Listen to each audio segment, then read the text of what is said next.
Hey your prodigies! Recently a topic that took over the news was that of a 15-year-old boy who committed suicide, allegedly after playing Doki Doki Literature Club, and of course, the news has been on this bandwagon of attacking video games lately, so I figured I'd share my thoughts on this because some of the things that they said don't really seem very genuine.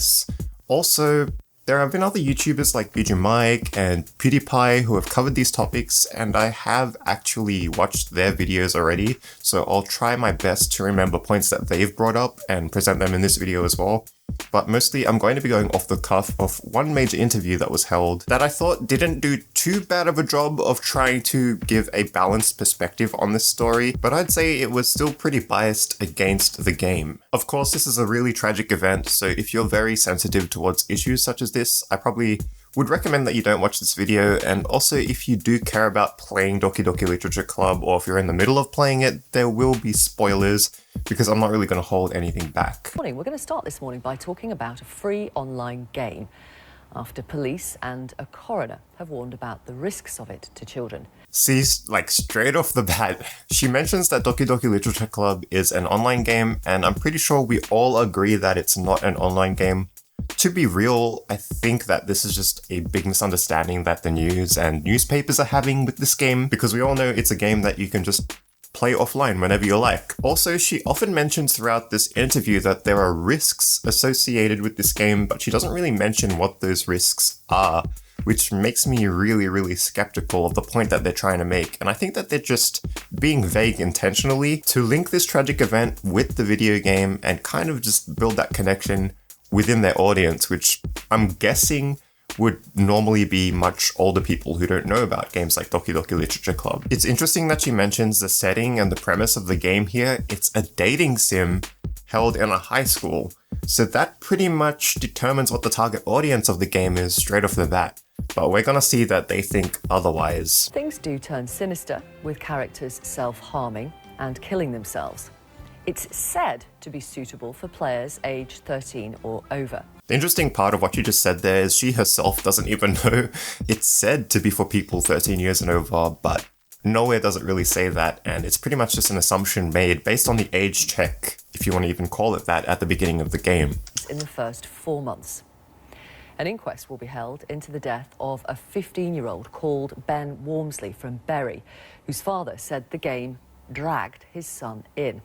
And just for a bit of context behind this, basically all of the news organizations and newspapers are feeding off this story that this boy got lots of text messages from Doki Doki Literature Club, but eventually all of these strange events and these disturbing messages that he was getting on his phone were linked back to another game for mobile called Mystic Messenger.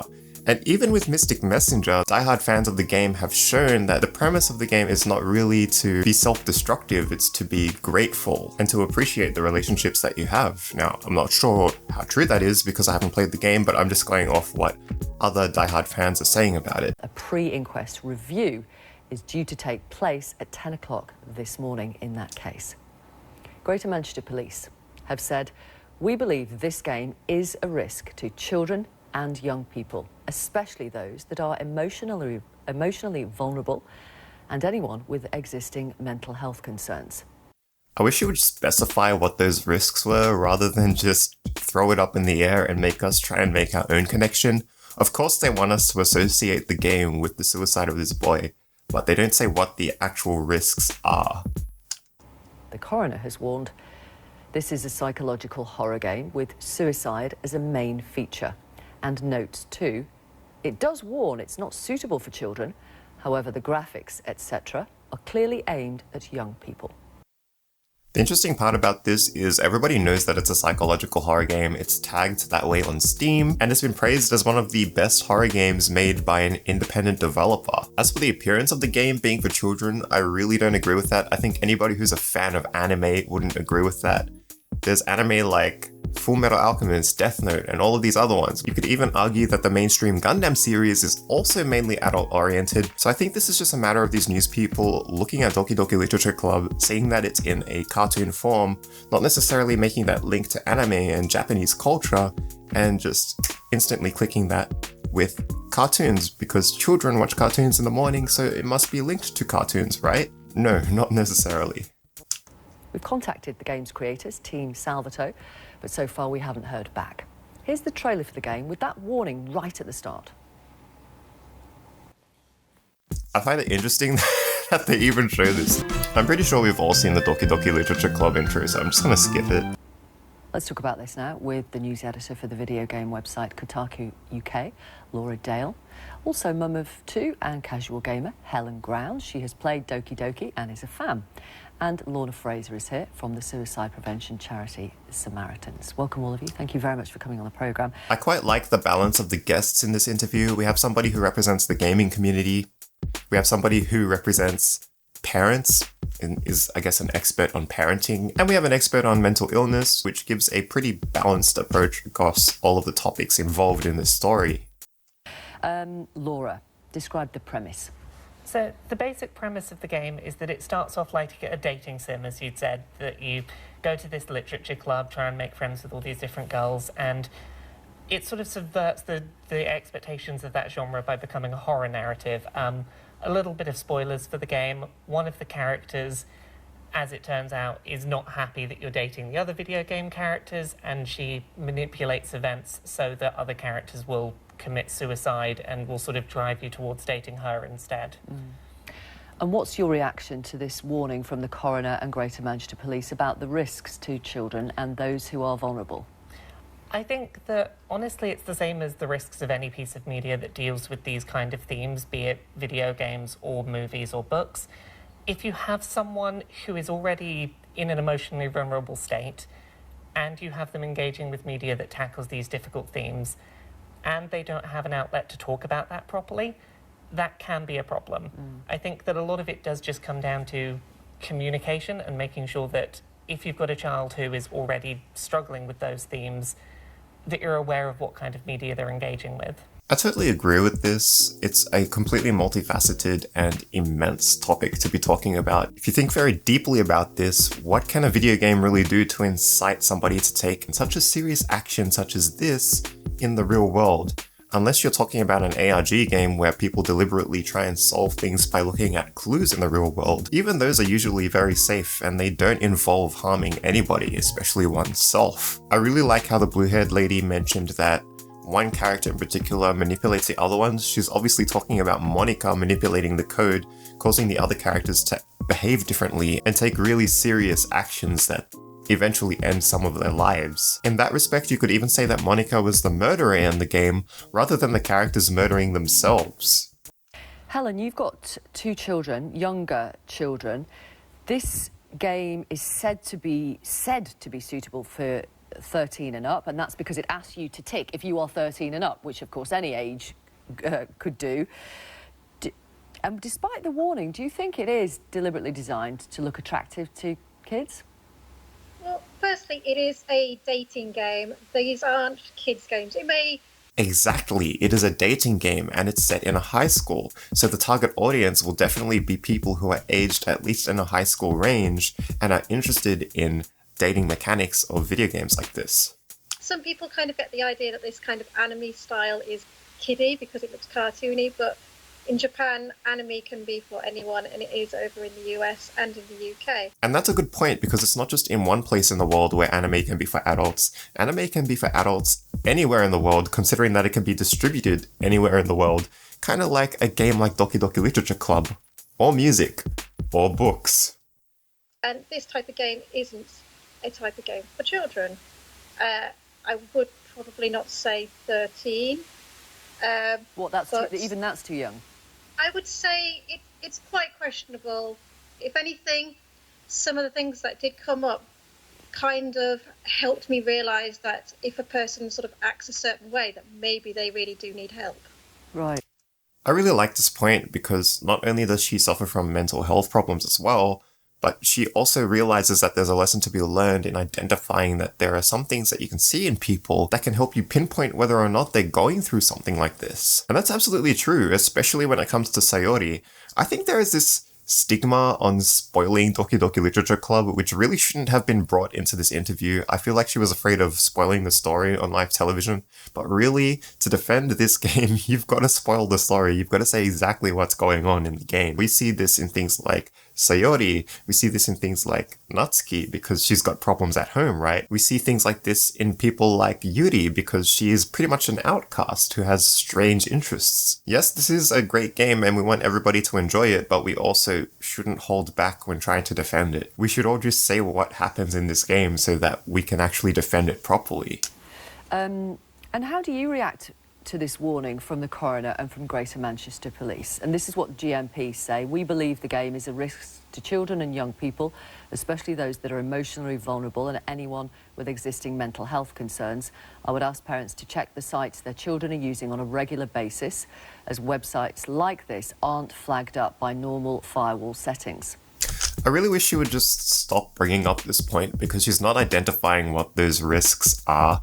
And I do agree that parents should have some kind of monitoring of what their children do, but just like in real life, just how they have to monitor what their children do in real life, it's not possible to monitor every single little thing. So if something tragic happened in real life, what are you going to say then? Yeah, no, I totally agree. Parents really need to know what their child is doing on the online. You've said that. Yeah, you've said that you think 13 is potentially too young. What would be a suitable age? Considering the things, I mean, it's a difficult thing because the issue is free games like Doki Doki and Five Nights at Freddy's, they don't... Please don't bring Five Nights at Freddy's into this. Even though Doki Doki Literature Club is a broken simulation of a high school where a boy has to pretty much find a girl to make friends with so that they can be boyfriend and girlfriend, the news are not just going to see that way, and the parallels are going to be difficult to draw. Even though that's the reality, it's just a simulation, and Monica's trying to ruin everything. Come under any kind of age rating, like video games that you buy in a game shop. To be honest, I would say 18, considering there is quite... I don't agree. I think even in Australia, which has a very, very strict ratings board, if it was scrutinizing Doki Doki Literature Club, they'd probably give it a 15 at minimum. Some graphical parts in it, it is quite upsetting. Well, I mean, let's be clear. When you play the game, do you see characters kill themselves, sometimes in quite graphic situations? One of them especially, yes. Only one of them really, because she asked characters. We only really see one character. That character is Yuri, and even then I would argue that Monica causes her to do that, which means that Monica is essentially killing her by changing her code in the game. It's all just a simulation. Nothing is happening in a real world situation. It presents itself that way, but then Monica fesses up and it becomes clear to us that this is all just fake. They're all in a video game. They're all just like little dolls or puppets. And Monica is the marionette. Right. Lorna Fraser from Samaritans, how do you respond to that? Well, what we believe is that this is an example of where it's really important for parents to be aware of the things that they do online, just as you would want to protect your child in the offline environment. But it's also important to avoid any confusion around focusing on one particular game, because there will be others. So I like this lady. She's probably speaking the most sense out of all of them.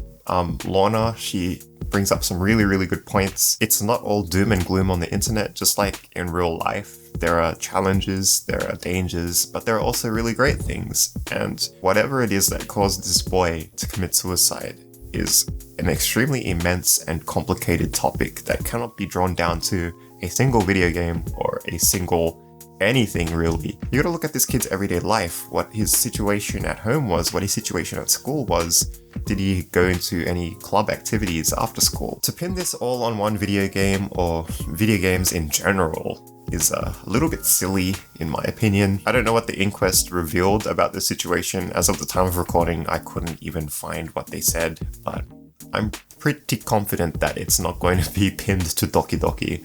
Laura, you're nodding your head in agreement. Definitely. There are certain parts of what have been said about this particular game that do lead me to suspect that it may not have been the only game involved in this particular tragic event. Without knowing specifically... We'll have to wait for the inquest, so we'd have to obviously wait for the inquest, but there were statements made about this game by the father that are not things that are featured in this game, which would suggest that perhaps there were other games being engaged with that aren't the focus of this inquest, so... This is probably in reference to Mystic Messenger, but the points that Laura are making, I feel like the news are loving this and they're gobbling it up because it's kind of putting focus on video games in general being the cause of this, but it's not really the case. But until we learn from the inquest, we can't really say for sure what caused him to do this. Again, I don't really think it's sensible to say that playing a video game would cause you to do something so serious as this, but they seem to want to hold on to this narrative that they've built and that the interview is based on. Obviously, this is one game perhaps to look at and say, should your child be playing this? But also be aware of what else they're playing, because there might be other potential risk factors available. The game itself warns that it's not suitable for children. Helen, as a mum of two, one being 8, says, actually, I think 13 is too young. I mean, if you see, in quite graphic situations, a character kill themselves, would you agree 18 would seem more appropriate? The games like this, as Helen mentioned, aren't rated by any of the ratings boards in the UK. Most of the UK ratings boards would likely rate this at least a 15 or an 18 because it contains scenes of graphic violence relating to suicide. Sorry to interrupt, yes. so my question is, as a parent, if you're across all the stuff that your kid's playing on tablets and laptops and phones, you might see the beginning of this, which says this game is not suitable for children. If that was me, I'd think, OK, so my teenager, my 14, 15 in a year's time teenager, is all right playing this. And actually, if you played the game yourself as an adult, you might get to the end and think, this is not suitable for a 14, 15, 16-year-old. Well, the thing is, if you're across all of the games that your children are playing, then you'd probably know that it would be easy to find out what's in the game by doing a quick Google search or going to a Wikipedia article. If you did a quick search on Doki Doki Literature Club, for example, looking for a synopsis of this game, you'd easily find the part where it says Yuri stabs herself. You may not connect that to Monica being the cause of that, but you would see that and go, holy moly, that's not really something that my child should see, or holy moly, so-and-so is going through such and such an issue. Maybe they shouldn't be exposed to this. So no, really, you shouldn't look at that simple warning at the beginning of the game, even though you should heed it. You shouldn't just look at it at face value and say, yeah, this is okay for my child. You should probably look deeper into it if you're truly across all of the video games that your children are playing.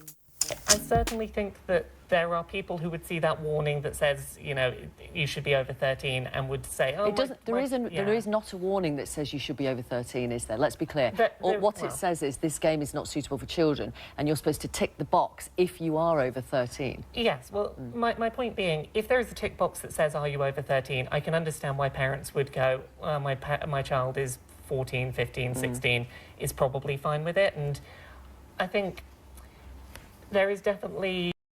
I feel sorry for her because I'm in the comfort of my bedroom right now, so I can say all of this stuff pretty easily, but she was on live television, she was getting grilled by this news reporter, and I have to commend her for being composed. She couldn't really defend it to the best of her ability because she kept on throwing these weird, spin-doctored questions at her.